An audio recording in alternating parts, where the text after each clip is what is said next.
So, what is the biggest threat to the trading card industry over the next 5 years?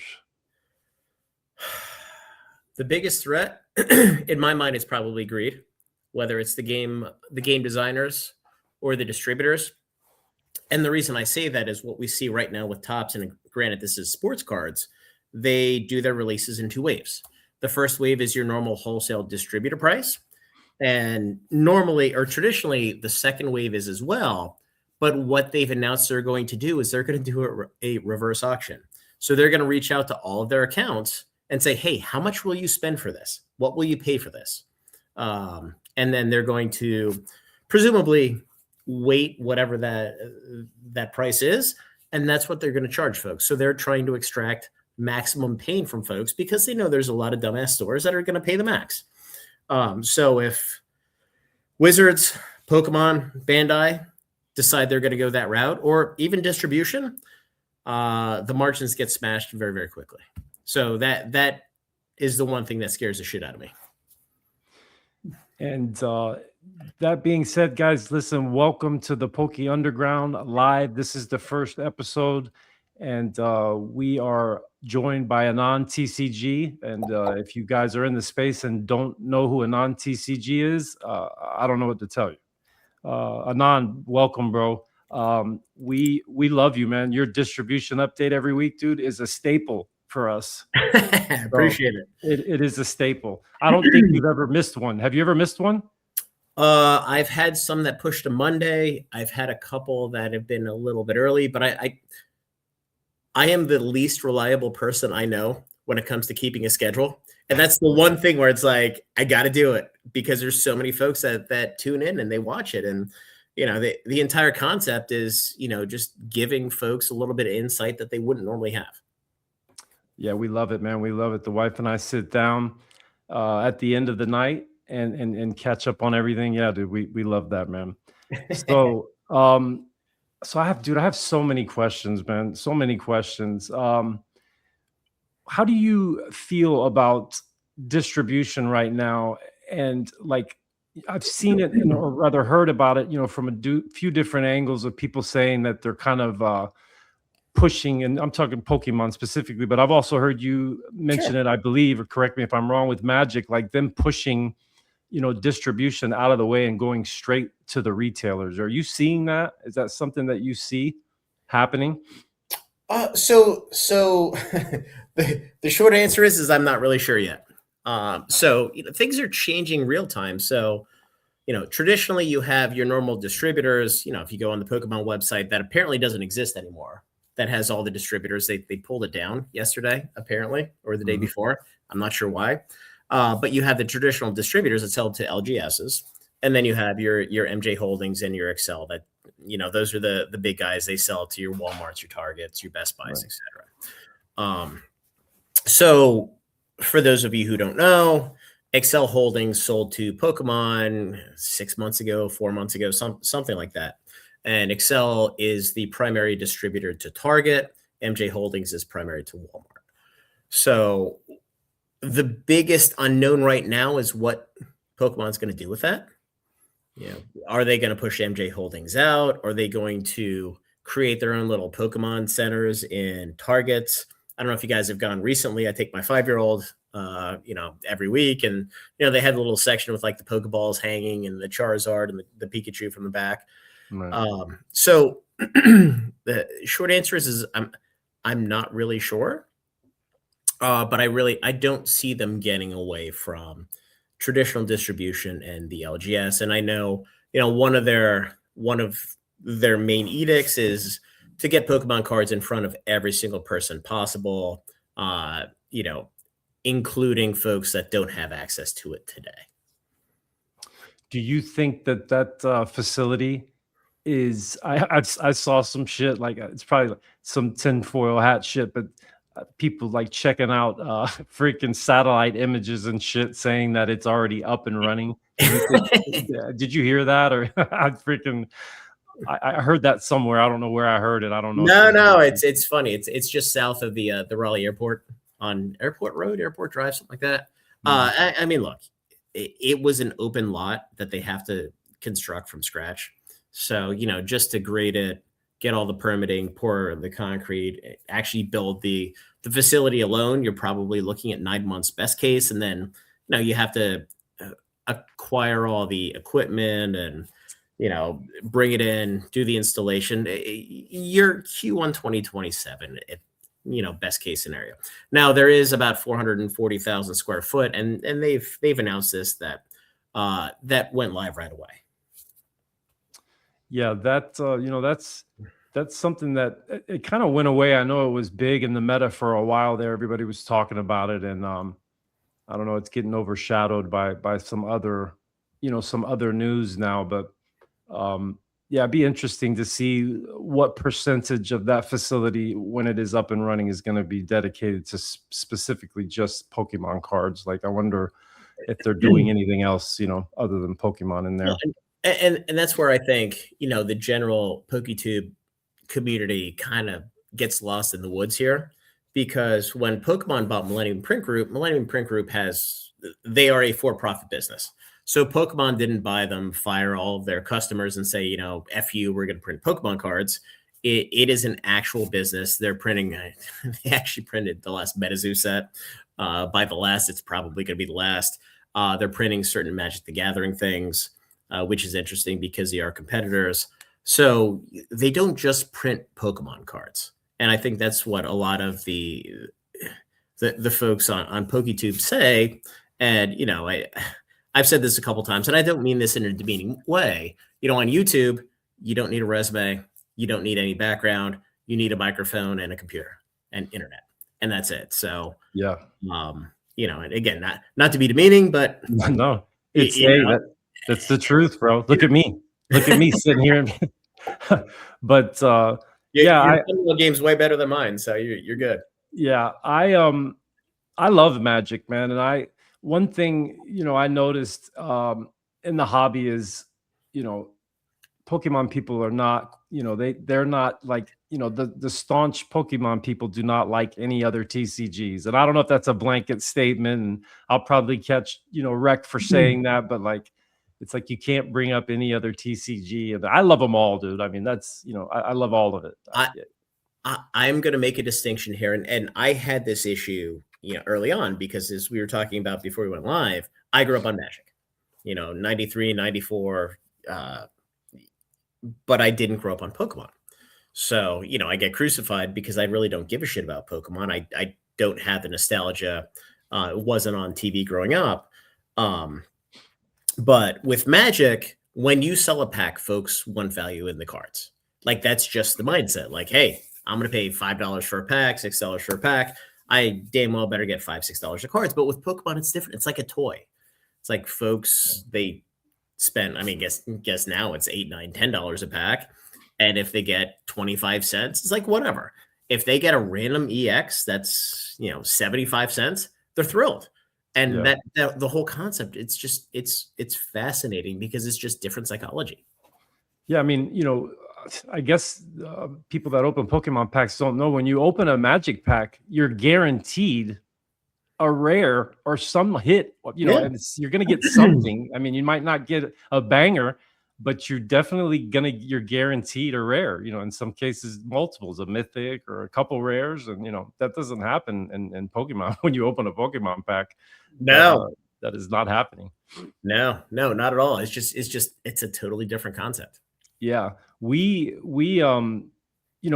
delved into selling Magic, but it seems to me from my vantage point that Magic players like just singles more than they do sealed product, or that's what I'm guessing, because I've attempted to sell Magic and it's just not working for me. But that's just probably me. Well, it really comes down to your audience. So Magic sells very, very well. You can't really compare Magic to Pokemon. They're really two completely different animals.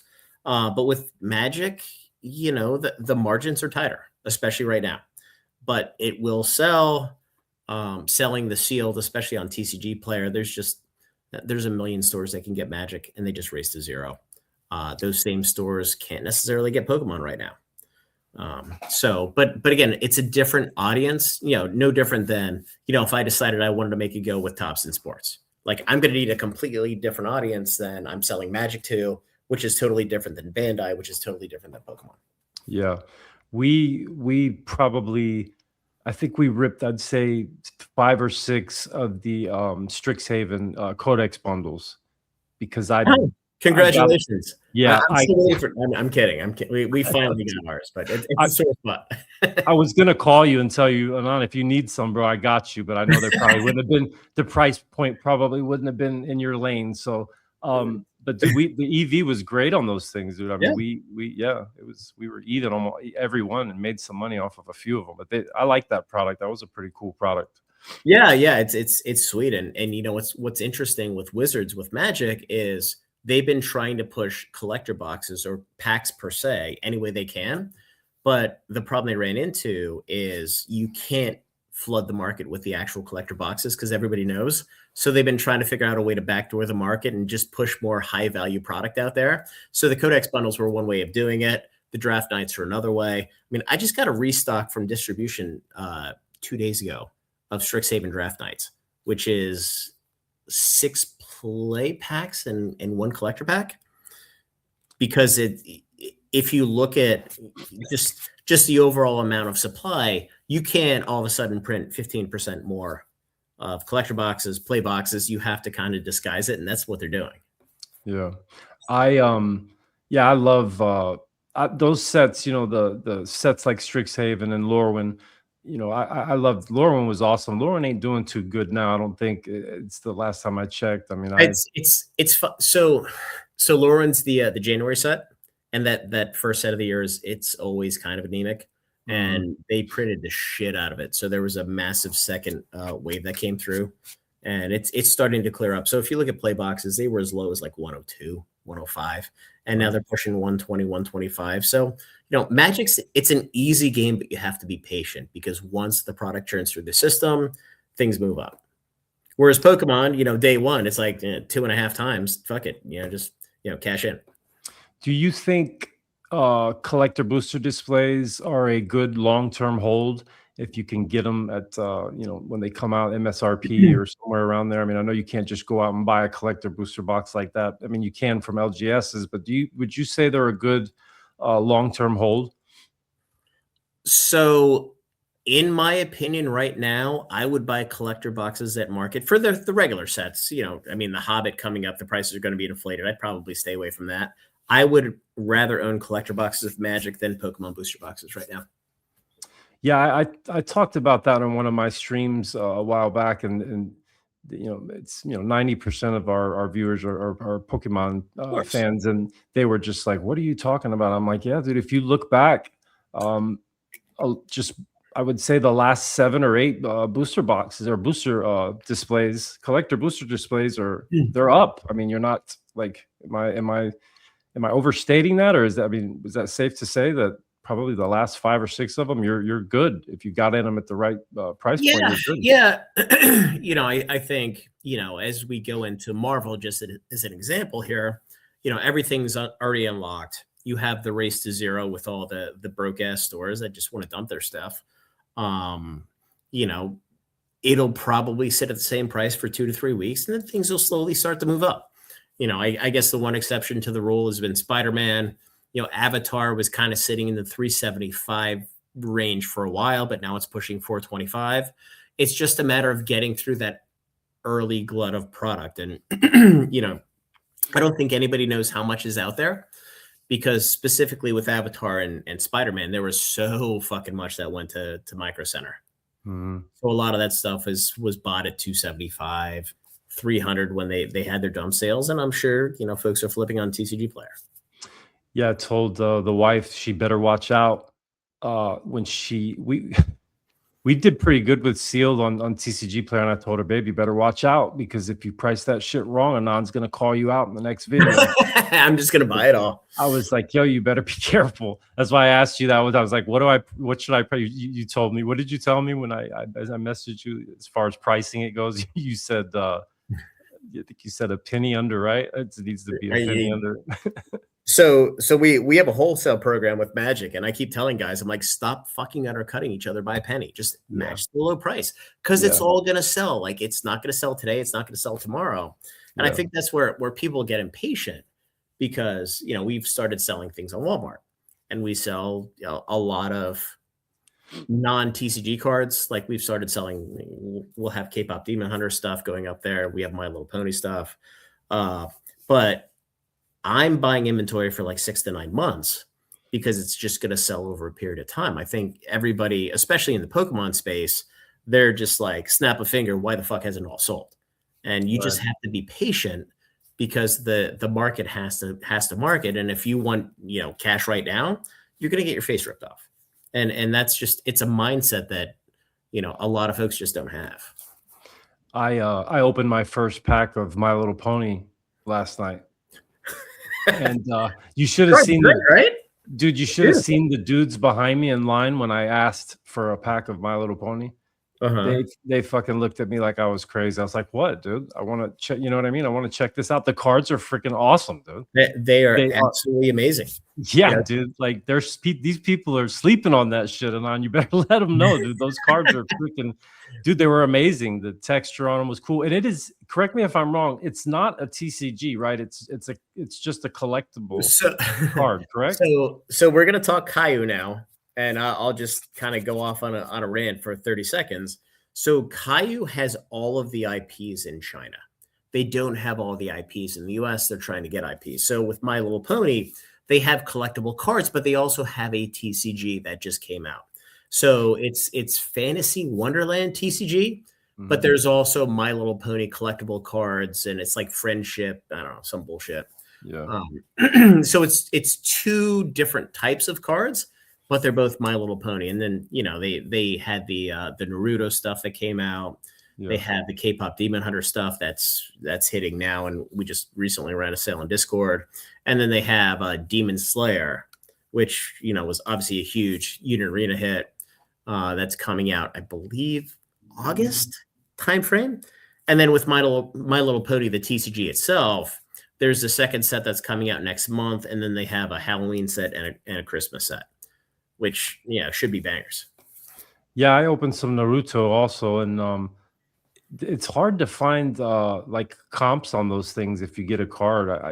I'm having trouble. I don't know if there's like the TCG has the pricing for that, don't they? I mean, I couldn't find comps for some reason.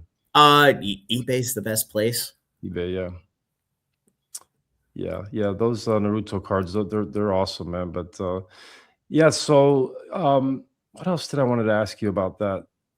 You have that K-pop Demon Hunter? You guys are you said you guys are selling that? So it's weird. The short answer is yes, but it's weird because Caillou is still trying to figure out their logistics and how to get product into the States.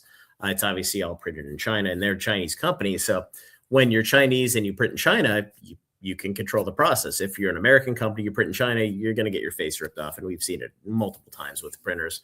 But we've gotten some small parts of the first trickle of product. But I think the bulk of it's going to come, next week, the week after. I mean, they've said really, I don't want to say from day one, but really for the last 2 months, first week of July. So yes, we get all of our Chinese cards for the 250th anniversary of the United States. Gotta love it.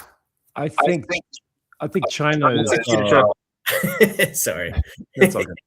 I think China sees what's going on, and simplified Chinese is a thing now, like in the Pokemon space, like everybody's talking about it. And I think China might have seen something like, hey, we could take advantage of this.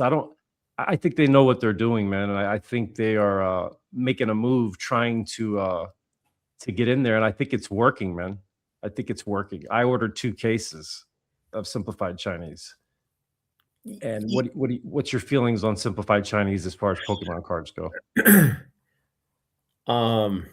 I'll probably just abstain my opinion. I don't like foreign language cards. Yeah. It's funny. What was it, Monday, Tuesday? I jumped in the shower and I turned on the Pokey Beard thing because he has this Monday thing, whatever, which I listen to every now and then. And he's talking about how he's telling everybody to buy, the Chinese exclusives. And I'm thinking to myself, I'm like, I get it, but if it's not English, I don't care. Yeah. The same with Japan, and the problem with Japanese cards is you have like 5 different middlemen, and everybody's ripping your face off now. That doesn't happen in the U.S. right now, and going back to the cold open, that's my concern that changes.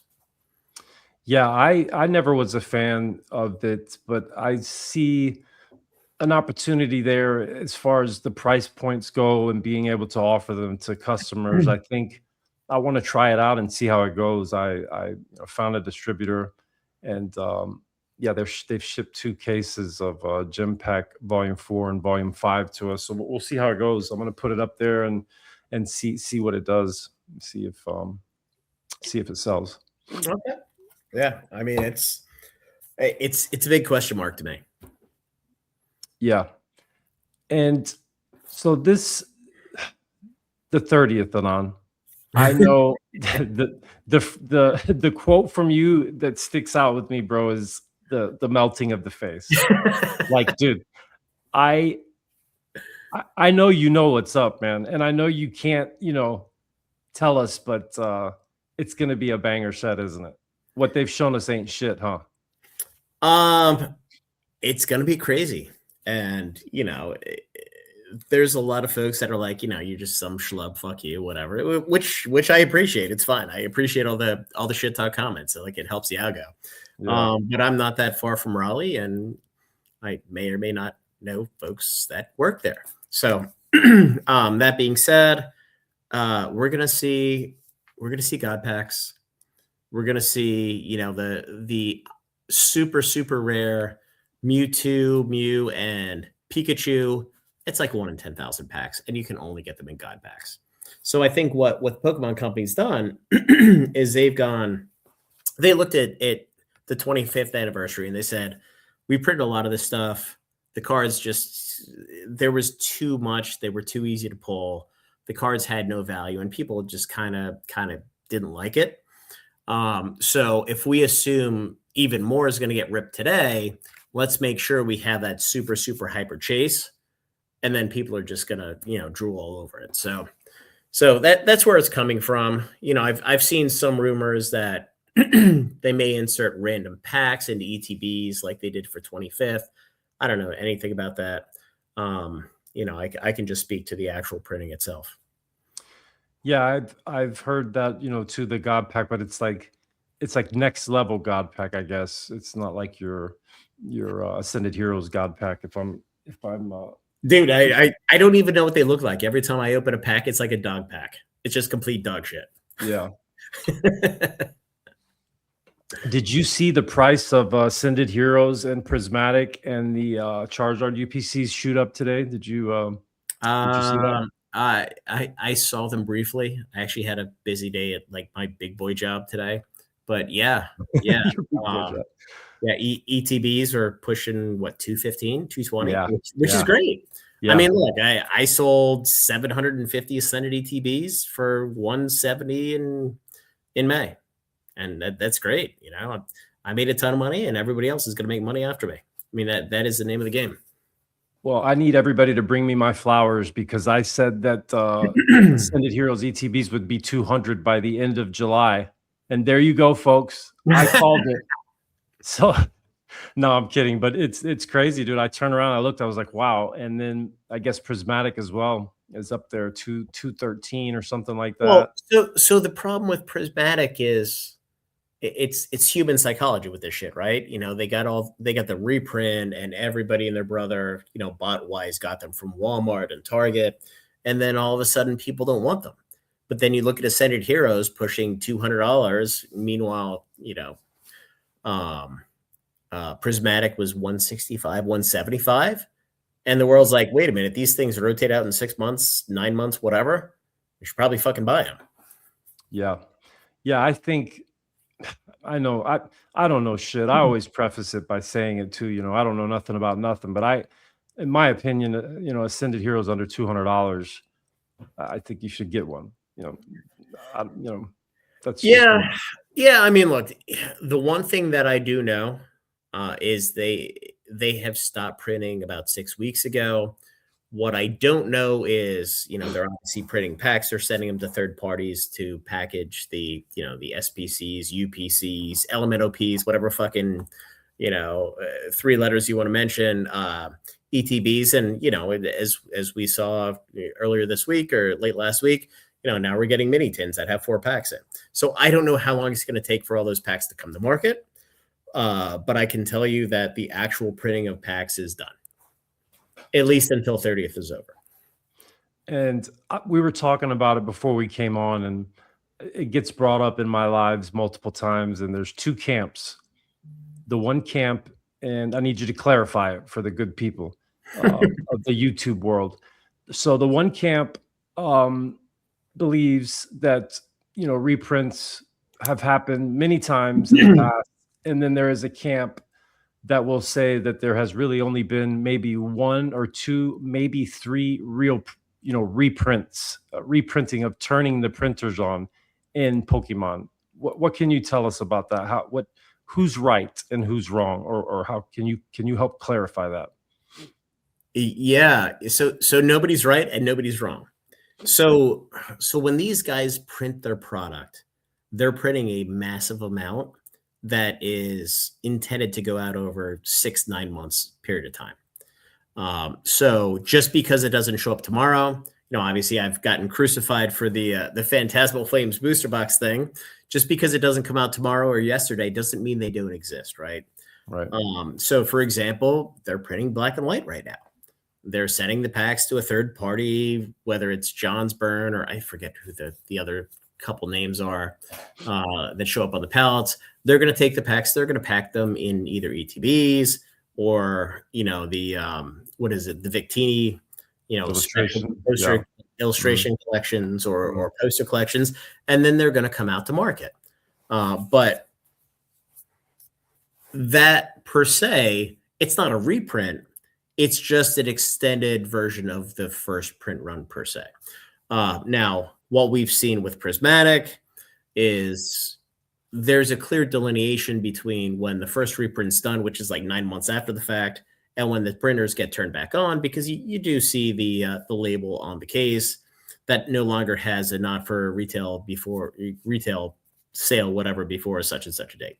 That's kind of a lazy way to look at it at this point, at least in my view. But I would also argue it doesn't really matter at this point. Look at Destined Rivals ETBs. So we had them drop on Walmart again last night. So they are magically showing up for MJ and Excel. I have not seen them at a single LGS distributor. They're going to show up at some point, but I don't know when, and I don't know why they haven't shown up yet. What's weird too, that those ETBs for Destined Rival that have come out, I had a customer that got a few from me, and I sent them to him, and he was like, "Man, George, these things have been resealed, man." He's like, this plastic is white, and I'm like, "Yo, it's they whatever facility they did those ETBs, and they used a better plastic, and it's 100 times stronger." And I wish they would have done that with all the ETBs, because it's like an impenetrable plastic that they put on those ETBs. And it was weird, man. I wish all ETBs for Pokemon would come out like that. I guess it was just the facility that they repackaged them in, or they put them in, but it was totally different from the normal plastic. I will tell you that the third parties that are packing these have been upgrading things relatively significantly recently, because we've seen pallets that have stop tape all over the pallet, which is something we've never seen before. We have different stickers. I mean, even if you go back to, Ascended Heroes, the 2-packs, the tech stickers, it's a color label. It's like green or white, where, it's nowhere close to the traditional label that you see on Sword and Shield, which is just kind of a, you have the PO number, you have the SKU, and it basically says Pokemon, fuck you. Right. So it's, there's a lot of changes happening, And I think, you know, part of the issue with Pokemon is they can print as many packs as they want, but the bottleneck, again, this is just my opinion, is getting the items packaged, palletized, and sent to whether either distribution or big box. Do you think they're done with Scarlet and Violet? And you think they're more focused on Mega now and moving forward, or do you think there's a possibility that we might see some more Scarlet and Violet sets? That's a good question. I think, again, getting back to the Destined Rivals ETBs that MJ and Excel, we're going to see them at some point. You know, we've seen a lot of booster boxes of Destined Rivals in Europe. Those are being printed in Netherlands, not in North Carolina. So, you know, I don't really equate the two together. But we got to see Destined at some point. There's just no way around it. I did a video last night or the night before about we've gotten no reprints of anything meaningful really since Surging Sparks. And it's the booster boxes and the ETBs. So again, my guess is they've been socking all this stuff away, waiting for 30th, because you know they have three. Just think of it simply. They have three facilities. So one is going to print your Mega 3, your Mega 4, your Mega 5. It's printing your normal SKUs, your packs for your regular sets. You have one that's printing your Ascended Heroes, now your 30th anniversary. So they're printing the specialty sets. And then you have the third that's really printing all the older stuff. And a lot of it's just packs to go into tins, shit like that. Yeah. Yeah, I know the Ascended Heroes Heavy Hitters box is supposed to be coming out, I think July 21st. I don't know if it's confirmed or not, but that's going to be massive, man. I mean, those Sam's Club, I'm always able to catch those Sam's Club drops, and I always take my AI glasses with me and do it. Dude, those videos get so many views. It's crazy. People love that shit. I don't know why. I guess, I don't know. It's like living vicariously through somebody, I guess. But yeah, I'm zero for my life between Sam's and Costco. Like I go in and, you know, you'll see some Tops baseball every now and then, some Upper Deck hockey, and then fucking top loaders. It's like, okay, yeah, we'll move on and buy you know meat and milk and cheese and and shit like that. BJ's needs to get in there and do some drops. They get product now, but it's not like Sam's or Costco where they get these. Yeah, I totally forgot that place even existed still. Yeah, they get some stuff, but it's a very small quantity of stuff, and it's just like a regular restock, kind of like Walmart or Target, but nothing like these Sam's Club drops. And I can't imagine how fucking crazy Sam's Club's going to be for a Ascended Heroes Heavy Hitter box. Black and White, when Black Bolt and White Flare came out, you know, the lines were decent, man. They were wrapped around the building. I can't imagine how insane it's going to be for an Ascended box with 15 packs in it. Or yeah. Look, I know my friends at Poke Notify like supposedly broke that. I haven't seen it yet, so I'm not sure if it's. I mean, it's most likely real, but I have not seen it yet. So, you know, so it's just talk. Then it's not really anything. Yeah, I mean, it makes sense, right? I mean, something like that really kind of follows the, you know, the pattern of like Black and White, right? We just talked about the Victini illustration collection. It's kind of the same, you know, no different than we should see a UPC at some point or an SBC. Yeah, I'm sure you've seen the white Gengar SBC, UPC, whatever it is, box at some point. I mean, it could be real, but we are due to get one in October, November. So yeah, the I know the Rayquaza set is a big deal now, and it's just booming, man. You think it's gonna stay this way on the boom? I mean, you think? I know people are trying to say we're in a lull, in a summer lull, but I don't see that. I mean, yeah, I guess the sales are down somewhat, but I guess overall TCGs in general are booming. Do you think this boom can last for a significant amount of time longer, or do you think we've got something that's going to slow it down, or maybe change the direction of it? What do you think about that? I don't see anything that's going to slow it down. Again, I did a video on this the other night. You have 30th coming out. You have the Rayquaza set now. Potentially, you have the 7.5 Team Rocket set coming out at some point in Q1 of 2027. You have the Lucario set, Aura Seeker in Japan. What Pokemon does well is they just make a good product. Yeah. And, granted, in the last couple sets, they haven't really blended a couple of Japanese products. It's been like a 1-to-1 match, but they do a nice job. And, you look at Magic, and as many vocal, obnoxious Timmies that bitch about it, the product sells. Yeah. Everybody loved Avatar. Everybody hated Marvel and the LGS. But guess what's outselling what? Marvel playboxes are selling better than Avatar because people like the concept, they like the product, and it's a good product. There's no reason to think that anything changes anytime soon. As far as other TCG goes, what do you think of One Piece right now? You think One Piece can sustain? I guess Bandai is notorious for reprints. I guess. I mean, they reprinted the OP13 packs. We're seeing them already out on the street now.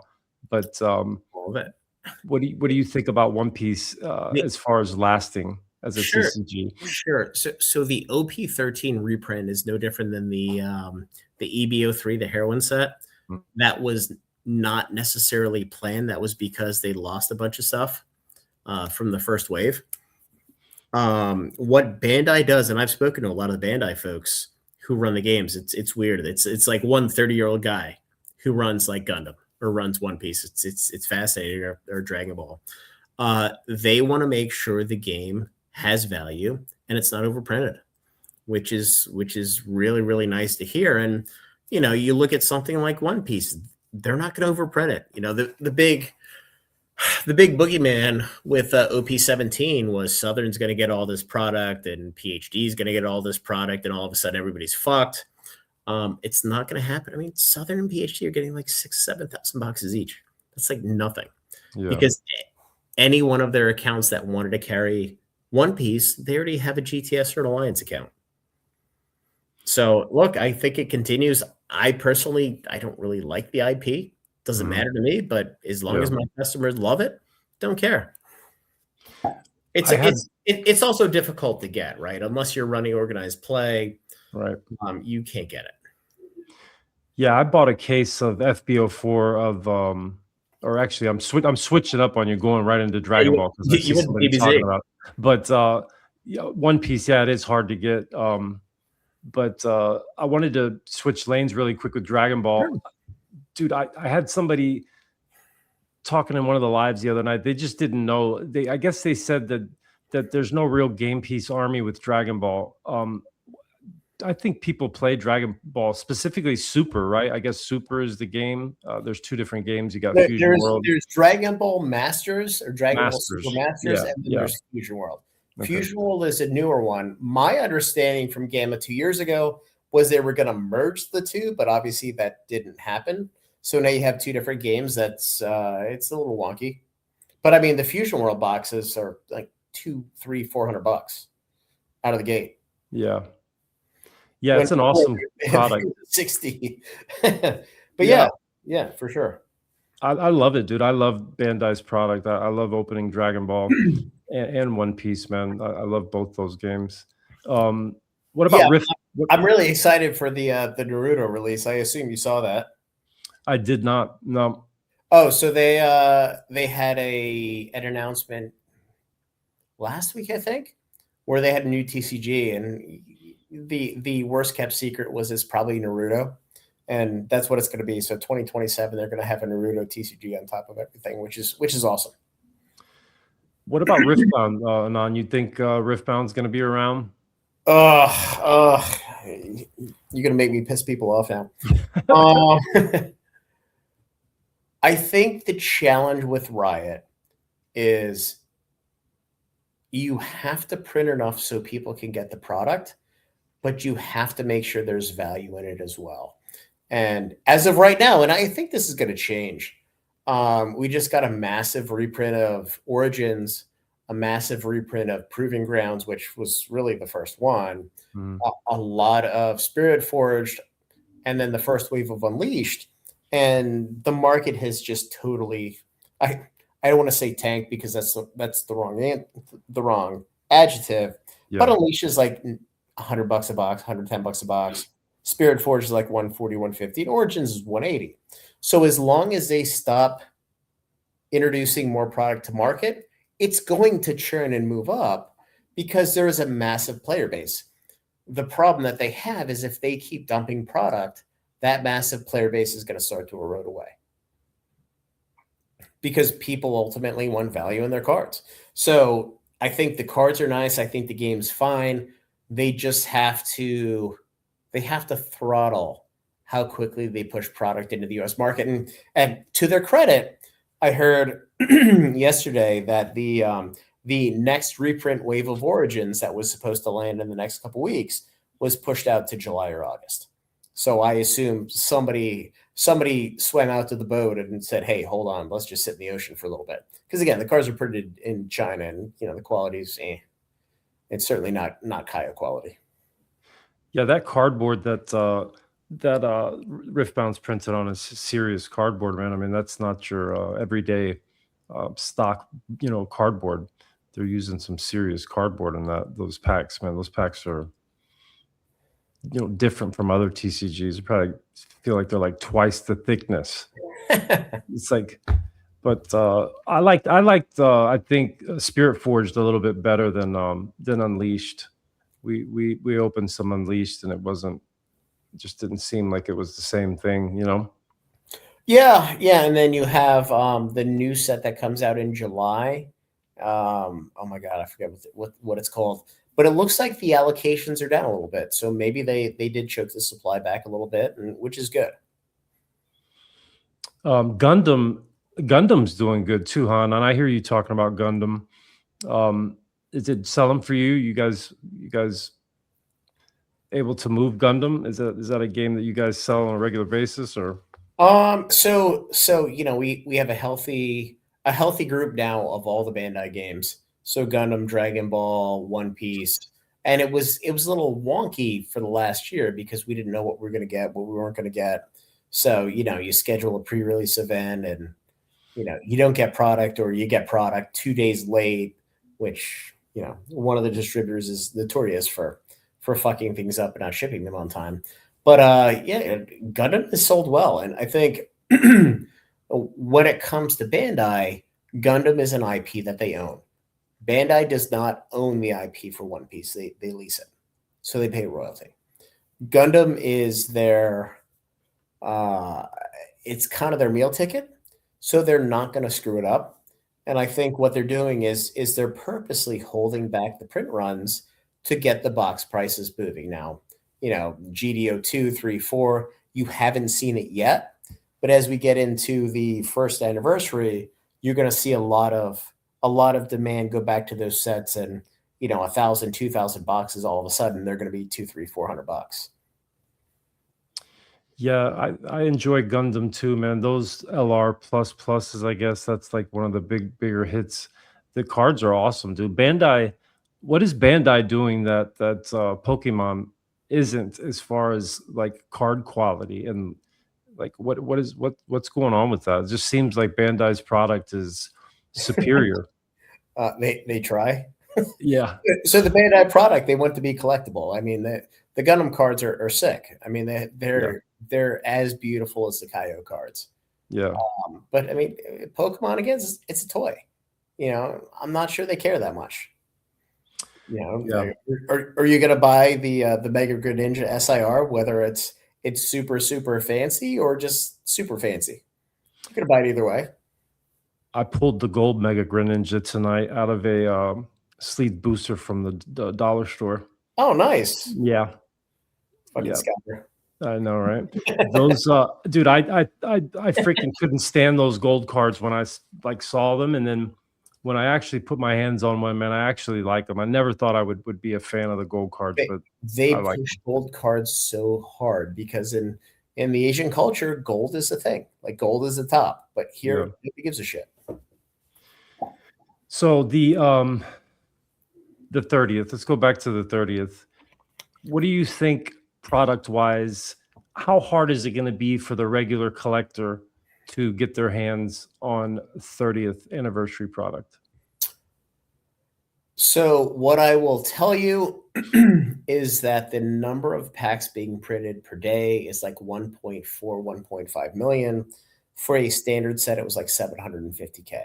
So just given the slimmer pack, the fewer number of cards, there's going to be a lot more. Now, they're going to be printed through November-ish. So net, the total number of booster boxes, like the booster box equivalent, which is what I use, to kind of for an apples to apples comparison, it's like 6 million boxes, which isn't really that much. So, there's going to be a lot out there. I'm guessing that the amount versus Ascended Heroes through distribution is going to be 2.5 times, but it's going to disappear so quickly because, once people start seeing the hits, they see the Gengar SIR, which hasn't been spoiled, or the Pikachu, the Mew, the Mewtwo, and then, the super fancy chase cards, it's just going to get eviscerated. Yeah, I've made a couple of videos saying I've sold everything to get our spend up for the 30th, and it's half truth. I am selling certain things, but I would like to have a decent amount of capital, but I don't know, which way we're going to go with it and how we're going to get it. It's going to be a tough one, man. And I would like to, be able to have some for the people, but yeah, look, and I hate to say this because I'm going to get crucified. I mean, obviously my main supplier is distribution, right? But you can always buy from the secondary market, and you have folks that may or may not have ethical means of getting product that you can buy. And I'm not talking about stolen product. Right. Obviously, I'm talking about, the bot side of the market. And yeah, as a business, you have to get the product from somewhere. So if I can't get it from distribution, I have to get it from somewhere, which is, the same spot you're in. Yeah. Because if you don't get product, you don't have business, you're dead. Yeah. Yeah, that's that's the toughest thing is being able to find it. With us buying, it's changed a lot because we were paying up for so long, man, and now I'm like, I just can't do it anymore. I've had to come down on my percentages that I pay on, and yeah, they're not liking it, but it's just the way it has to be, man. I can't keep doing it, Yeah. Well, yeah. And I think one of the challenges is you have Walmart that's selling Chaos Rising ETBs, and it ends up being 64 and change with tax. Yeah, well, the market's 73. There's not enough there to make a profit. So hopefully that middle ground is starting to get wiped out a little bit, but not going to happen with 30th. I saw at the drop that they did last night, the price for the SPCs was like 129 or what was it? Yeah, I was like, dude, what? It's just like I don't understand it, man. But Best Buy is the only place still holding true, other than the Pokemon Center, to MSRP prices. It's just crazy, man. You look at Walmart and Target. I mean, they've been ratcheting the price up for a while now. And the problem is and GT Collectibles, which is owned by MJ, they've gotten into a heap of shit because they were scalping the fuck out of it for a while. And then the Pokemon company's like, hey, we're not going to sell you anything unless you cut the price back. So, they've gotten the hall pass for an extra $5, $10, $15. It is what it is. It's the old saying, give unto Caesar what is Caesar's. Well, if you ever can't find packs, everybody, all you got to do is go to Staples. They have perfect order packs for $9.99 now. I couldn't believe that shit, dude. I had to go get some boxes. I was running low on boxes, and I went to Staples, and they had a pack of perfect order at the register. And I was like, oh, what? Like, just wondering how much is that? And the girl was like, I don't know, $11.99 or some just astronomical price. I was like, these people are fucking crazy, man. It'll be a good price eventually.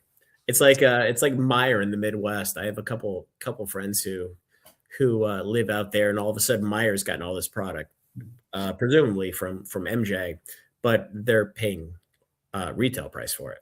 So their price in store it's like MSRP plus 25%. How long do you think before we see an increase in MSRP price for Pokemon products in America? I'm shocked it hasn't happened yet. I mean, I'm guessing 179.99 or whatever 550 a pack ends up being is kind of my baseline. I mean, they could push it up to $6 a pack, which would be, you know, 198 and change, whatever. So again, they just did it in Japan. I'm shocked they haven't done it here yet. And I get it, man. It's like nobody wants to see a price increase on anything, and I understand it. But when the price of everything goes up, it's not like trading cards are just not going to. Does that make sense? You know what I mean? When the price of gas goes up, the price of food and everything gets inflated. I mean, everything goes up. I'm not saying it's okay for them to do it, but you know what I'm trying to say? It's like they have all the reasons to do it. They just, and I think you go back to the last time they did it when they went from 143 to 161 and change, whatever the number is. They actually felt the need to come out and add a pack to the ETBs. Like they felt guilty, which is a very Japanese thing to feel. Because in America, they're like, oh yeah, you know what? We're gonna actually take a pack away and raise price. So fuck you. Do you think? Do you think Pokemon is in a boardroom and do you think, I know they're for profit, and I don't know how to question this or frame this question, but I've heard a few different things. Like in Japan, the culture is different from America as far as capitalism goes. I know they have to make money, but do you think that they're sitting there let's get them however we can. Let's hold back shit and let's make this secondary market go up. Do you think there's any truth to anything like that? Or do you think they just do their thing and the chips fall how they fall? I don't know if you get what I'm trying to get at, but does that make sense? If they didn't pay attention to the secondary market, they would have dropped so much fucking product by now. We would be absolutely drowning. So they absolutely pay attention. This is where they want it to be. It's going to be interesting to see what happens from here. But, for those of you who've paid attention to the earnings history of Nintendo, who owns a third, potentially more than that, if you look at, Creatures, and I forget what the other one is, because you have ownership within ownership, etc. They are the greediest motherfuckers on the planet, which is great, for them. They want to make as much money as they possibly can. Right. But at the same time, they will not tank the market because they know it's going to set them back for 2, 3, 4 years. You think it's going to be harder to get product in the future, or do you think that facility is going to help ease that when it does get up and running? Do you think there's a little brighter future for people that are having a hard time getting product? Or so here's the challenge, and this is where everybody kind of gets sideways. We just talked about the price of Chaos Rising ETBs at Walmart, right? If that price goes down $10, all of a sudden nobody's going to buy it. So the artificial demand that's in the market today goes away. So that ultimately means all of a sudden there's 150, 300,000 ETBs that are here for distribution, and things start to fall apart from the perspective of the hype isn't there and the prices start to normalize. So as long as the price is profitable for folks to buy them off Walmart, things are going to be where they are. The second you get to that point where it's not profitable, then everything resets. And again, if you're selling booster boxes for $140 a box, $150 a box, $160 a box, it's great, right? Historically, that's an all-time high score margin. I'm just not sure long term whether it's going to be 250, whatever it's looking like now. Yeah, I think last night was the first night they waited to Walmart waited to or they didn't reveal the SKUs for what they were dropping. I think it's a new tactic for them to try to No. So no? it's like Pokemon Center. So for Pokemon Center, for the longest time, you could scrape the back end and see what the items are. So folks were able to do that at Walmart, and they closed it 2 weeks ago. So nobody knows, which is good. Yeah, I think, and they've been retailers, as far as the drops go, it seems like they've been less and less, as far as like maybe 6 months ago, there was a lot of stuff dropping online, but it just doesn't seem like they're doing as much of it as they were. And I don't know if that's by design, but it seems like there's less and less dropping online, specifically with Walmart and Target. I mean, they still drop, but it's just nothing like it was, say 6 or 7 months ago. You think that's true? Is that safe to say? I don't know, and the reason I say that is because 6-7 months ago, I could, when the first drop for Prismatic Evolutions ETBs hit, I took my kids to daycare, and I was sitting in the parking lot. And I'm like, oh, great. I could buy like 12, 12, 12, 12, 12. And I get to the point where I was like, well, that's a lot of shit. I don't know what I want to do with it. I mean, today something drops. It's like gone immediately. So I can't tell you if there's more, if there's less. It's just different. Yeah. Yeah. So I want to do real quick. We're going to do some little rapid fire questions. Then I was going to leave it to chat if they had any questions.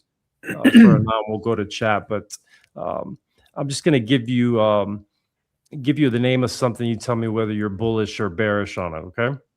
All right. Is that cool? Sure. So, Pokemon, bullish or bearish? I'm bullish. I don't see anything that slows it down.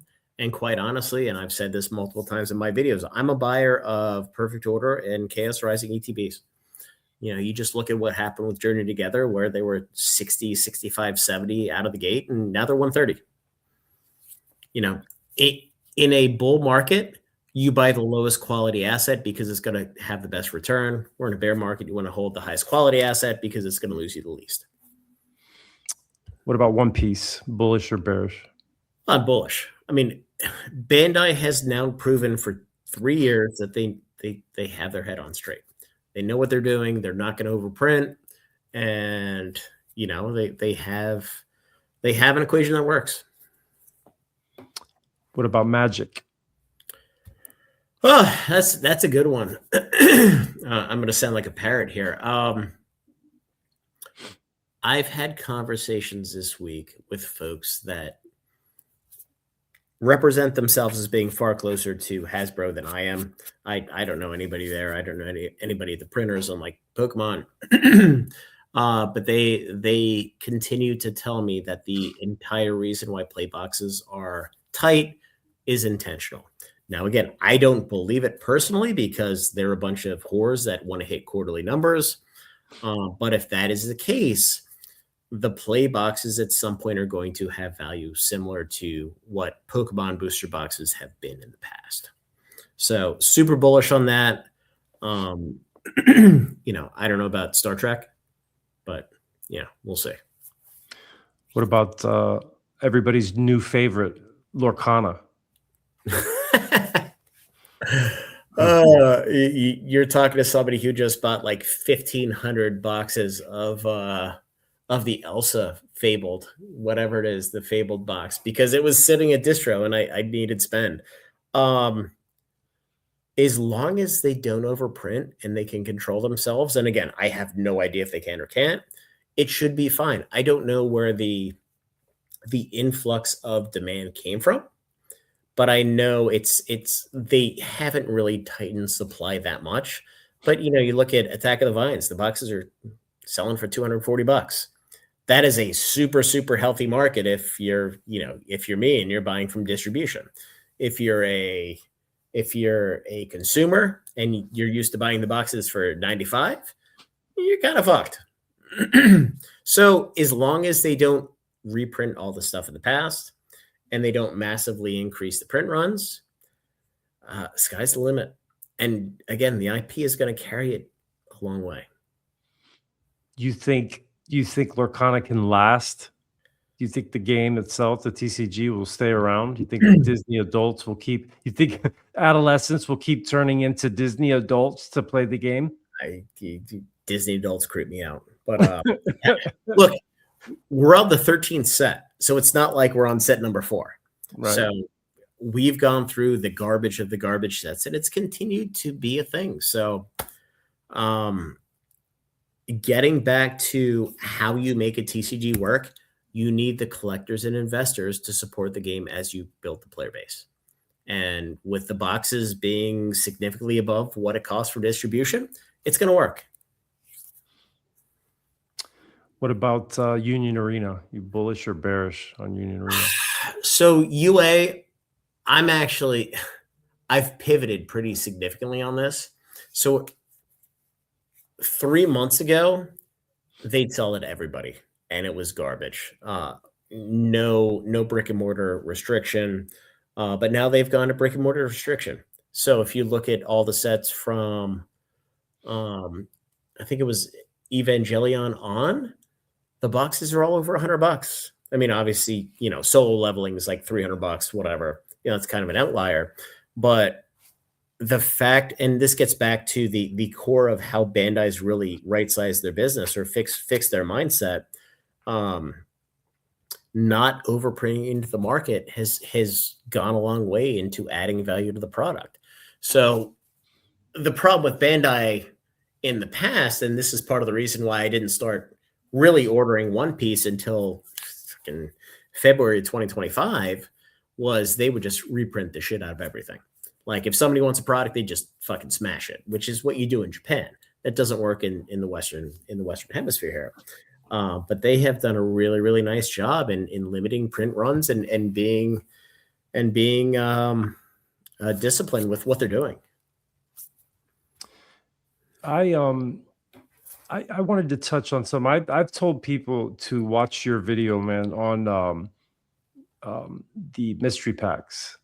Dude, that was an awesome video, bro. I anybody that hasn't checked that out, you guys, you got to go to Anon's channel and watch that video, because it'll make you rethink how you feel about mystery packs. How long do you think that shit's gonna last, Anon? How long do you think we've got before somebody steps in and says, "Yo, we need to slow this down"? Or it's interesting. So there's a lawsuit going on in California right now between Fanatics and I said eBay in my last video, and it wasn't eBay, so I apologize. It's Fanatics and oh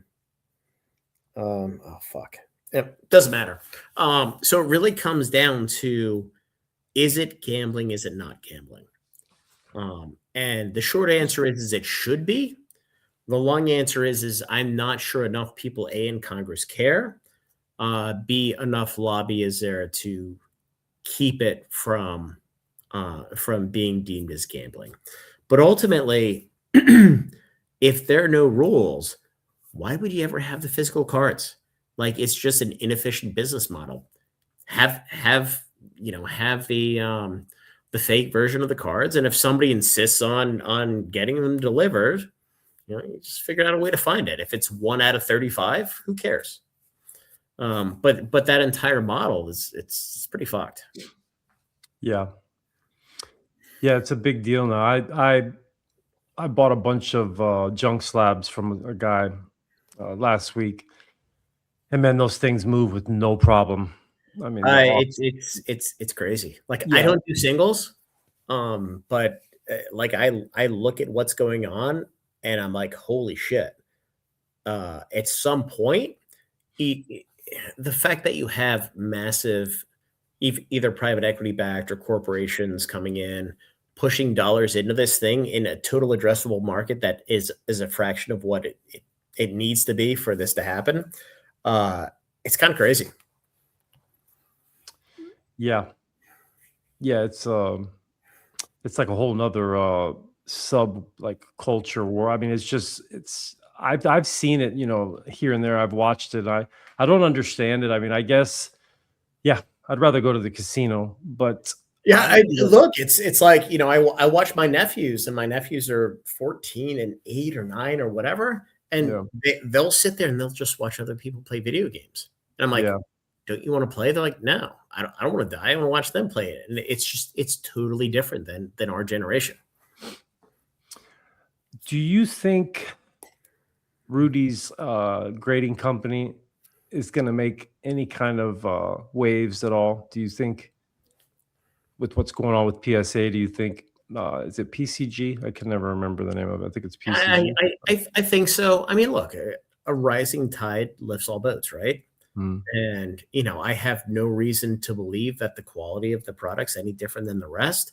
It really comes down to the perception of the market. And right now, nobody gives a fuck. So if you go back to what you mentioned with the mystery packs, nobody cares if it's PSA, BGS, tag, CGC. Nobody fucking cares. They just want a slab because that's what sells. So, I think his company is going to be collateral damage to the positive, whereas he's going to get a ton of folks sending cards because they're going to get graded. They're going to be slabbed. Where that ends up long term, I have no idea. Can we take like a 2-minute break? I need the restroom. Yeah, 100%. Go ahead. Yeah, no, go ahead. Yeah. So if you guys have got any questions for Anon, I think we're going to move into that part of the live. So I see we got some people in the house. What's up, TRJ? Load up on Attack of the Vine, huh? Who else we got in here? Trav Man, Steve Vaughn, DJ. What's up, DJ? If you guys got any question for Anon, I'm gonna go ahead and start adding them. What do you guys think about mystery slabs? Should I start selling mystery slabs? I got enough junk slabs to do it. What do you think? Should I come up with a Pack Hype Collective mystery slab? Mystery slab pack? What's up, MG? Juan Corona in the house. You guys, I appreciate you guys stopping by, dude. This is the most we've ever had on a live, and I know it's only because Anon is here, but I appreciate everybody stopping by and checking it out. We got some big heavy hitters coming up in the next couple weeks. Chuck, you want to sell me all your slabs? I got you, bro. Hit me up on Instagram, dude. Hit me up on Instagram. I think mystery items are cool. I think mystery items are cool as long as you are fair and transparent about what's in it. I've sold over 90,000 in mystery bag items. They're extremely popular for me. That's awesome, bro. That's awesome. That's a lot. That's a lot of mystery bags. Yeah. Everybody's moving into mystery slabs. Yeah, I guess, except for me. I'd rather put them in an auction on eBay, dude, and let everybody else do it with them, dude. Do something with them.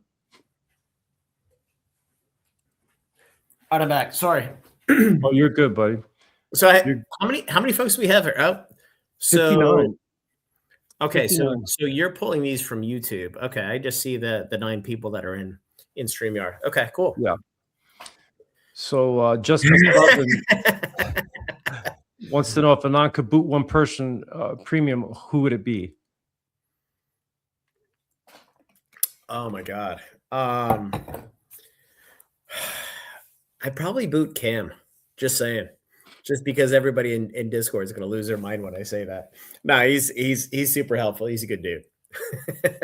We actually have a really nice group of folks, and quite honestly, my intent early on was to not be super flashy and attract folks that just look for drama and look for entertainment, and really folks that are a little bit more sophisticated, and it's worked out. Now, granted, with 8,600 subs or whatever, it could be 40,000, 50,000. But doing it this way, you actually have folks with deep pockets who want to buy product at a reasonable discount to market, and it's good. So who else has got a question for Anon? I know somebody else has got questions. You could boot one person. That's I funny. know somebody else has got questions. Let's see if we can go back in the chat and see how many kids.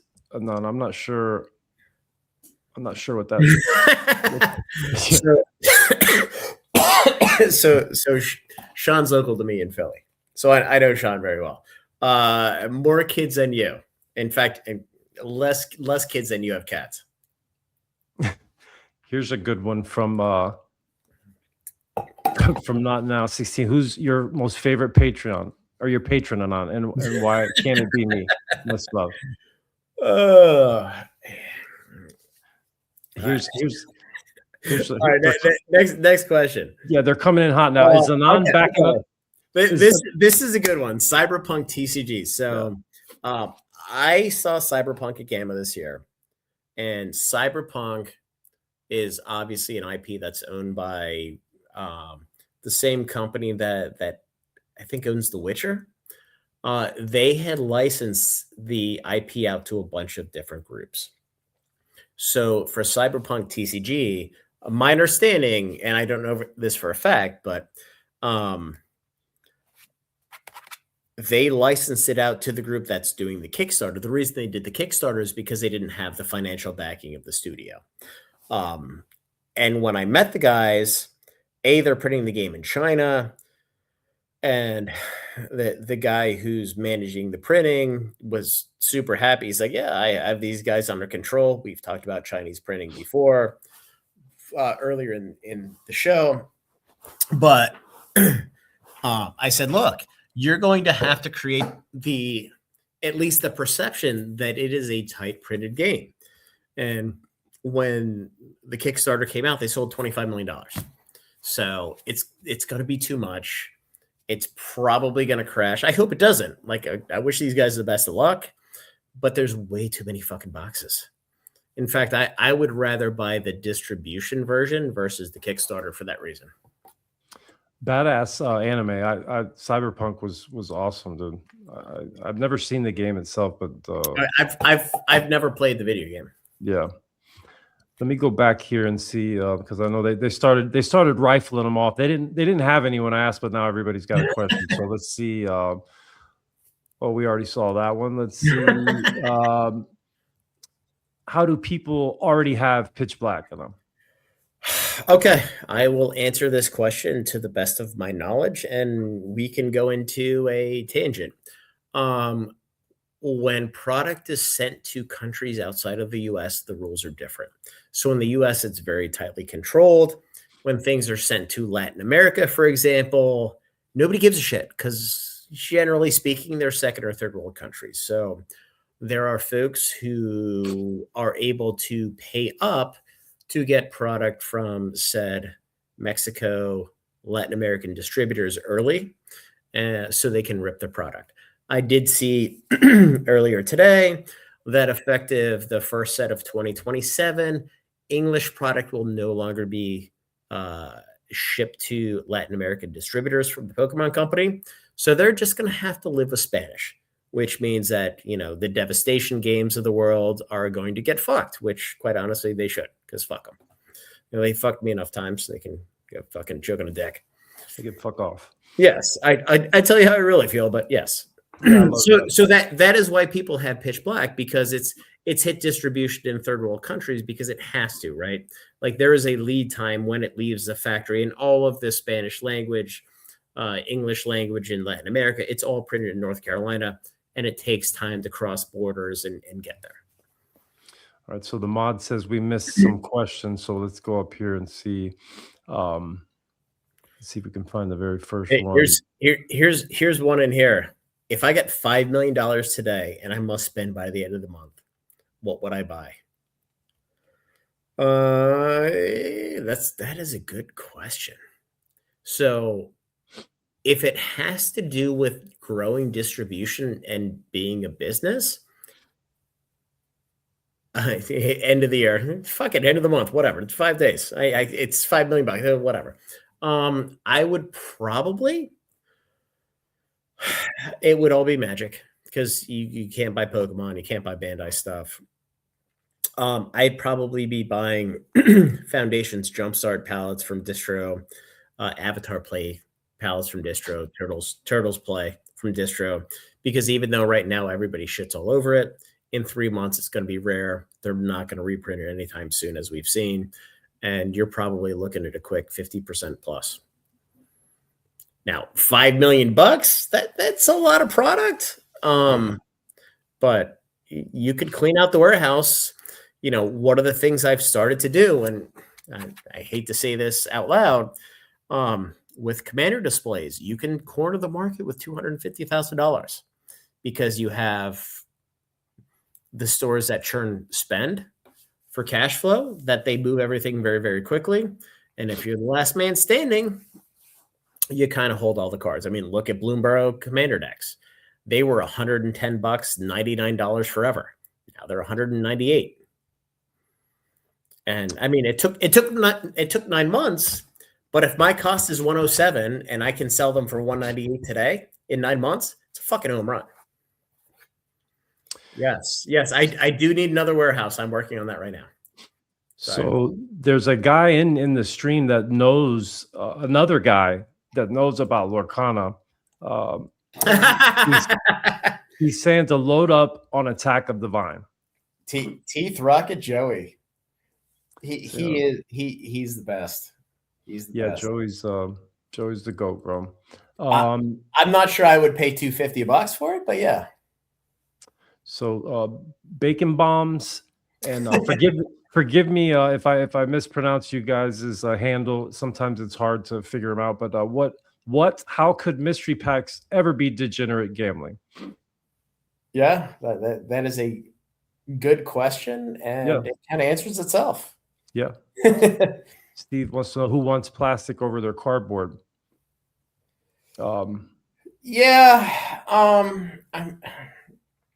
So the reason why graded cards are such a big deal is because certain platforms like eBay Live, Fanatics, they will not sell non-graded cards, and it's their policy. I actually got into it with somebody in Discord the other day. It is their policy where they do not want the risk for having counterfeit cards. So if they're graded, they don't have to take that risk. So that's part of the reason why it's become so prevalent with pushing those cards. Justin McLevin wants to know if you're bullish or bearish on Team Rocket Joey. Bullish. All right, we're gonna get them all in. Red Rocket like a little doggy. We're gonna get them all in. I think we already answered this one, didn't we? Yeah. Yes. Let's see. Buy more. No, I'm kidding. Let's see. Let's try to get them all here. Buy some Yu-Gi-Oh. Yeah. Right. Yeah, we read that one already. Let's see. Are we running out already? Jesus. No, they're here. So we already answered that one. How about this one? Why is Anon's favorite Magic the Gathering set Streets of New Capenna? I actually like the first Streets of New Capenna because you have the is it the Triumph lands? Is it the first Triumphs and then the second ones were in Zendikar? I don't know. But apparently Little Birdie told me that one of the in-universe sets in 2027 is going to be a Return to New Capenna. So we'll see. There you go. Tyler wants to know if GDO5 printing any bigger than normal sets. I asked the question today, and I don't have the answer yet.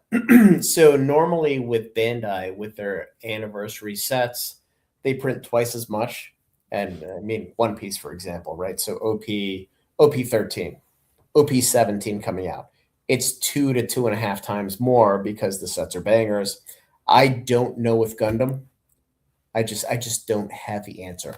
However, EBO1 is super, super tight printed. I'm waiting for product to dump on TCG Player because I'm going to buy like 100 cases. There you go. So Cornman's got a good question. Did you already talk about the usage of bots to instant buy online restocks and the groups behind that? Yeah. obviously that's not part of my business. It's gonna be what it's gonna be. It's like the old, the sneakerheads, right? Yeah. I'm hopeful that at least so booster boxes don't get dropped on Walmart and Target. It's the ancillary products. So hopefully they manage to print enough ancillary products where there's no profit there. So that kind of goes away. Whereas the booster boxes go through distribution and that becomes, what's the word? The premier investing item for folks that want to. But yeah, it kind of is what it is. I think I was kind of hopeful that Pokemon, through their changes on Pokemon Center, would figure out a way to fix it. They failed. The same with Walmart, they failed. Target's been a little bit better, but I'm also not going to stay up at 3 o'clock and manually check out on shit. They can fuck off. Yeah. Yeah, it's a little bit crazy. Yeah. So Travman wants to know, Anon, do you have any hold for life items you'll never sell? PSA 6 first edition Charizard foil. There you go. I'm just saying that because I did a deal with him and that's what he bought, and I ended up with a master case of 151 booster bundles, I think, and is it Paldean Fates booster bundles? But yeah, he's done well. So Breezy wants to know which TCG has surprised you the most this year. It's interesting. Probably Gundam. And I know, the world's going to look at the pricing and say, what are you talking about? But looking at the supply and demand and where I think the prices are going to go, it's going to zoom sooner than later. I think, Weiss has done well, but they can't get out of their own way. They print too much. They're a little greedy when it comes to that shit. That's probably my answer. And then, obviously UA, going to brick and mortar exclusive, going from $40 boxes to $130 boxes. Like you can't say no. It's a home run. So this is a serious question now from Not Now 16. Thoughts on if you think the Gundam will continue to be more of a gradual growth, or do you think it'll grow through a quick boom like One Piece or Dragon Ball? I think it's going to be gradual growth. I saw this week there's a new demo trailer, I guess is the right term, for a new video game for Gundam. There's a live action coming out, whether it's good or not. It has Sydney Sweeney, so those of us that like boobs, you're in. It's going to be incredible. Yeah. So I think there's enough hype where it's going to just be a slow and steady build. And again, the anniversary sets, they're always a step up. With Dragon Ball, I think really what created the change in Dragon Ball, and this is going back to the first week of March, is they announced that there was a either new season or a totally new anime, which really set the hype off. And I don't know about you, but I grew up playing ice hockey, and playing as an adult, I'd get home at like midnight, and you turn on Toonami and it's fucking Dragon Ball. Yeah, I'd fall asleep watching the shit. We're rewatching all of it, all three of them. GT, Dragon Ball, and Dragon Ball Z right now. It's funny that you say that. Let's see. Yes. If I ever see another like episode with Frieza, I'm just gonna smash my fucking TV. Yeah, because there've been like 1,000 of them. Dude, it's so funny. They were not made for freaking kids, and you don't realize that now until you're an adult and watch it. Like some of the shit that's in them, it's just like, wow, they were like, some of the parts of they were like, wow. They were out there. So if Anon could shut down permanently a single TCG player or eBay seller, who would it be? Oh my God. Jesus, sub account. I should have known not to ask the question with a freaking handle like that. You could skip that one. No. Dude. So it's a double-edged sword because there's a lot of accounts on TCG Player that I know they always dump product. So a lot of times I'll buy from them. But other times they shouldn't be dumping product. And again, it gets back to just having the wherewithal and the capital to not dump your fucking product at the lowest market, at the lowest price and lowest margin. So, I don't really have a short answer.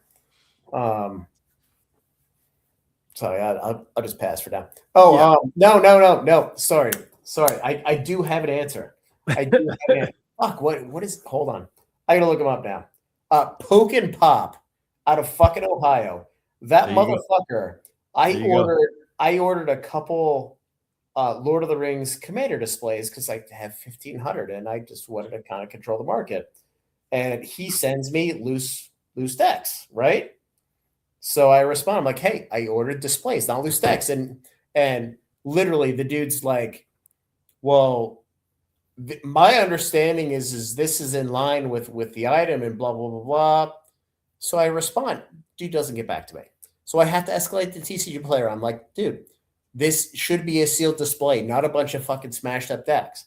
So it took me 3 weeks to get a fucking a refund. And I really don't like bitching about stuff like that. Like I've gotten a million singles that are like duct taped to hell. Like I don't really care. But it's like when you represent that you're sending a Commander display, don't send me 4 decks and then pretend that that's all right. So fuck that guy. There you go, sub account. There you go. My Friday night live co-host wants to know, Anon, when are we getting booster boxes of the GOAT Destined Rivals? Don't know. Move to fucking Europe. The soccer is better, and so is the Pokemon. I have not heard anything about Destined Rivals booster boxes in the US. As I've mentioned, I am expecting ETBs to hit distribution at some point. Quite honestly, I'm not sure why they have not. And that is a fantastic beer, by the way, because I was watching you guys just to kind of pick up what you're putting down. So Steve Vaughn, who shares the name of a great guitar player, Steve Vaughn, is there such thing of reprint booster boxes? Well, I guess the question is what's the definition of reprint? Like if you do your initial printing and the files are wiped and you move on to printing something else, and then all of a sudden you recall those files a year later and you print them all over again, that's a reprint. So yeah, it happens. It has not happened to my knowledge since Surging Sparks for booster boxes. So Sean wants to know ASL. Age, sex, location. Sean, it just goes to show how fucking old you are. It's his only friend on MySpace is Tom, so he's good. Scratch Desk wants to know what Commander deck sets released this year will do the best long term. I can answer this one, Anon. Can I answer this one? Yeah, yes, you can, because I need to get something to drink. The Hobbit, bro. There's no Commander decks for the Hobbit. There go. Which is why I bought all the Lord of the Rings. I don't fucking know. All I know is I bought a bunch of Commander decks and they didn't sell. That's all I know. We'll wait for the Magic Man to answer that question properly, Scratch Desk. I tried and failed horribly. Team Rocket Joey, that's right, baby. Yeah.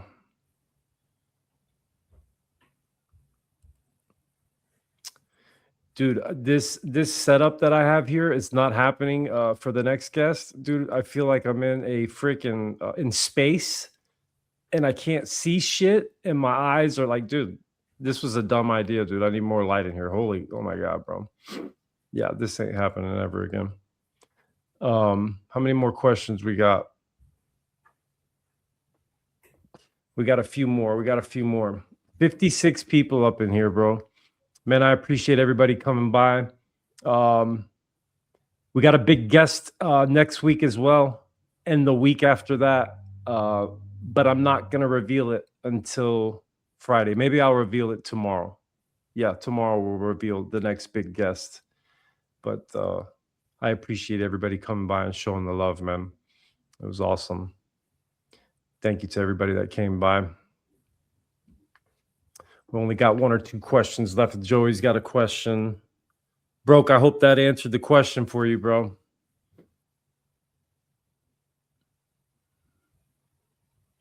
I hoped that answer. Oh, we got another one in here. Let's see. Yeah, Steve's got another question.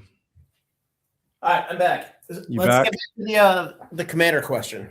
Yeah, because I failed. So, commander decks, we are going to get, and this is very, very fucking important for you guys, we are going to get a reprint of Fallout commander decks in Q3. It is confirmed. When they come out and they are $180, $190 per, you need to fucking buy them. Because that's going to be the end. No different than Lord of the Rings. Lord of the Rings, I think I sold them in Discord for $160 just to hook people up. I mean, now they're $300, $280, $275.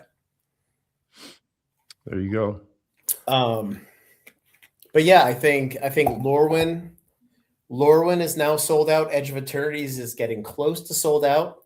So those are going to start to move up. Final Fantasy, we just got another fucking dump of those. So those are going to be sitting for a while, but ultimately they're going to be a good buy. So it really comes down to how long you want to sit on capital. You know, I'm not buying Final Fantasy right now. I have a pallet of them because I bought them through this restock. But you know, if it's 3 months from now and we're getting closer to the 2028 rotation date, you know, maybe I do. Because again, if they're using Millennium Print Group to print commander decks, they're having some fucking print issues. That Dreamlike Oceans set was trash. Hold on. Which one? The Dreamlike, what was it? Dreamlike Oceans, the Final Fantasy. Fantasy TCG? Yeah, I didn't like that shit. Really? Yeah, I wasn't a fan of that shit. Oh, okay. I just personally, you know, the cards themselves, I don't know. Yeah. With the plastic backs, the cards are fucking phenomenal. Did you? You liked them? Yeah, I didn't like them. Okay. Yeah, that's just me. That's fair. But I don't know shit, obviously, about Magic. No. That's a different game. That is Final Fantasy TCG, not right. Magic. Okay, is that what it is? Is that why? Okay. That's why it's different. It's totally different. Dude, I was like, what the fuck? I thought that shit was Magic, dude. Jesus Christ. I'm buying shit. I don't even know what the hell it is, bro. It's totally different. And, totally different. By the way, the boxes are like $70. Yeah. I just wasn't a fan of the cards. I don't know why, but we got a couple more here. Let's see. I got plenty of time. I'm good. Travman TV wants to know, what do you think the future has in store for rip and shippers?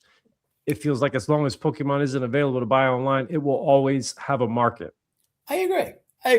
And even if it becomes more readily available, there's always going to be market for folks that they want it now, right? You know, it's like going through the grocery store register and it's like, oh, there's a candy bar there. It's same shit. So it's always going to be a market. And I think, you know, for the folks that have built an audience like Travman has, that's going to pay off for a long time. We did something, and I didn't shit on rip and shippers, but I just, I don't know. It just wasn't my thing. I didn't, you know, I understand, I guess, a little bit. And then I turned around and did my own version of it to where we just open product for customers that buy products off the website. So prices, yeah, I guess so. But the packs they're not individual packs. You buy the sealed product. Yeah. And then we open it for you. And if you want, you know, everything that was in the box, we'll send it to you. But yeah, it's kind of the same thing. I think it is a fair offer for a fair service provider. Quite honest. It's not a mystery bag or mystery pack, whatever. I think it's fair. Yeah. I mean, my challenge intellectually with ribbon ships is you can't scale it because people's hands can only move so fast, which is again why the digital piece is taken off, because now you don't have to worry about how fast people can rip the cards. In fact, you don't have to worry about having the fucking cards. Yeah. Which blows the whole thing up. Yeah. Yeah, we do that every Sunday night. If anybody wants to come check it out and buy something from me, that'd be awesome. But let's see, Brick City Comics, with the newest, the new interest in Yu-Gi-Oh! Raised the price in the dozens of booster boxes that sell for under $50. We didn't even talk about Yu-Gi-Oh! And I can't believe it, bro. So Yu-Gi-Oh! Has been dead for like 2 years. And all of a sudden, they finally removed their head from their ass, and they went to full art cards. Some of the cards I've seen are absolutely beautiful. And now they're going to serialized cards in, what is it, Magnificent Monsters? Maybe that's serialized and full arts. But those serialized full arts in Japan, which didn't make it to the US, sell for like $20,000, $30,000. So if that's the case, holy fucking shit. There's going to be so much interest in Yu-Gi-Oh! It's going to be nuts. There's so many different rarities with those cards, dude. We got some and we opened it and tried to sell singles and like trying to figure out what the hell. It's hard. It's really hard. It's tough. Yeah. So fun fact. Gamma this year we went and went to Southern, and they had like a little grab bag you take, and it was like a Magic pack and a Yu-Gi-Oh pack. So I come home and my 5-year-old opens the pack, and we get like a dark magician from Muertos something, whatever the fucking said it. I don't really care. And the card's like $80. So I'm looking at it and I'm like, okay, so there's a version that's $80. Yeah. There's or $60, whatever it is. And there's a version that's like $600. And I couldn't tell the fucking difference. Yeah, it's hard. It's the same fucking picture on TCG Player. Yeah. Yeah, so I'm still not sure we've sold it, but somebody could be a millionaire if they created an app that could scan a Yu-Gi-Oh card properly to give you the right comp. You'd be a millionaire. And the purple printing or the black printing, it's so hard to read the text.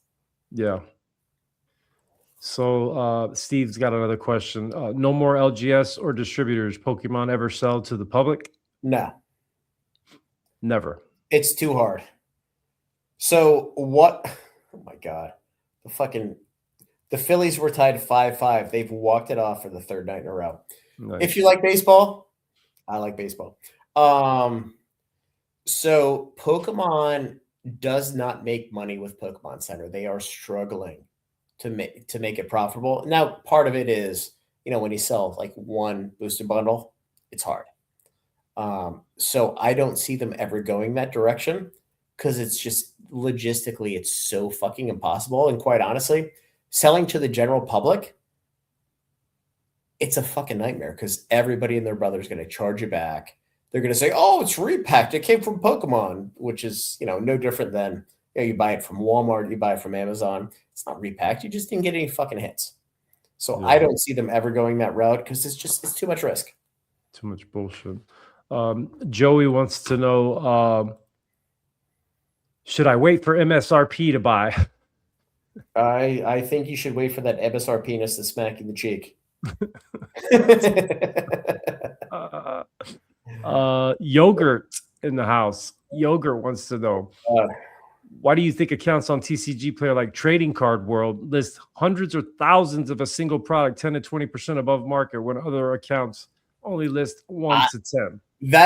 It drives me fucking nuts. So Trading Card World is very, very close with PhD.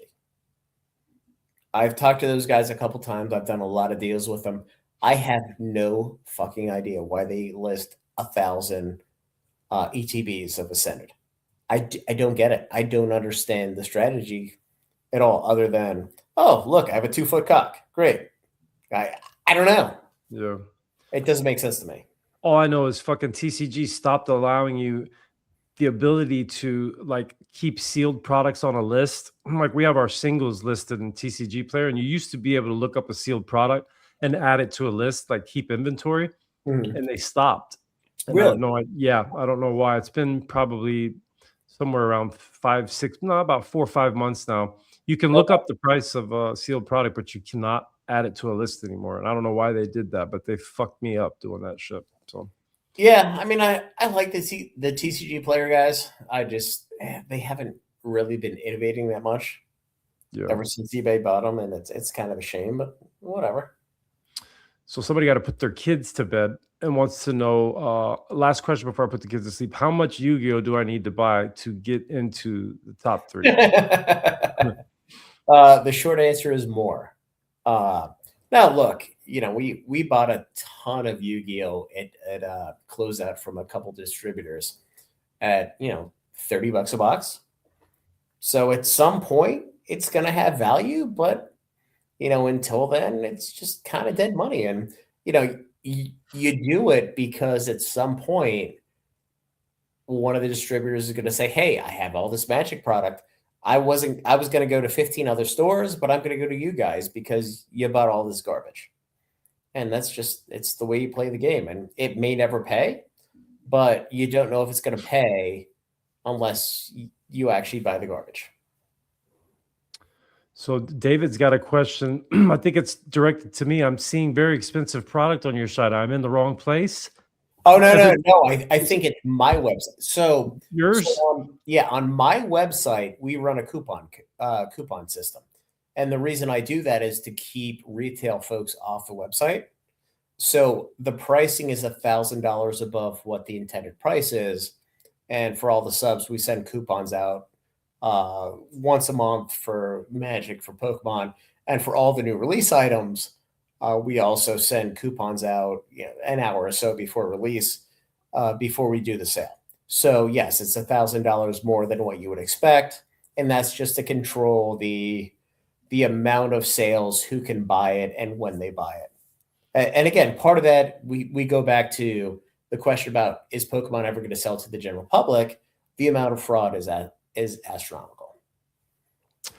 I'm gonna have to join your. Can I do it through your Discord, Anon? Like getting on there and trying to get some product from you. I had mentioned something to you in a message, but yeah, what's the easiest way to do that? Just go to Discord, and there's an FAQ there. Okay. But it's elite, and you get access to all the new drop products. I mean, we just recently sold our first partner series 2. We did $249.99 a case, which some people don't like, but when the market's 500, 450, whatever it is, it's fair. Sure it is. Yeah. Yeah, I'm gonna have to get in there. I know I've been talking about doing it, haven't done it. I just got so much shit going on, but I'm definitely, after the show ends, we're gonna go in there and do what we got to do to get to join that and start getting some product from you. That would be awesome. Yeah. No, for sure. Sub account wants to know, how has Fanatics not sponsored the Fanatic? Such a missed opportunity. Last question. Dude, we have tried to get Fanatics access through the store for 2 months now, and they just don't respond. So yes, Yu-Gi-Oh is the longer MetaZoo. It's fucking Sean. Go pet your cats and go to bed. So that, dude, we appreciate you coming on, man. It was the first show, and it was awesome for you to say, yeah, man, I can't believe you did. It was a big deal, dude, because we've been huge fans since we've been in this thing, dude. We've been fans of you and watched you, and we really appreciate it, man. And I thank everybody for coming by. This is hopefully going to happen again, man. Maybe we'll have you on again. And if there's anything you want to tell the people, man, if there's anybody in here that doesn't know, where can they find you? What do they have to do to follow you, and where are you at as far as social medias and stuff go? Just YouTube or? Yeah. So guys, just go to YouTube, join the Discord.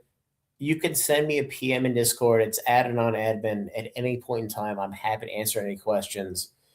Just please don't waste my time. But if you're looking for help, I'm happy to answer the question.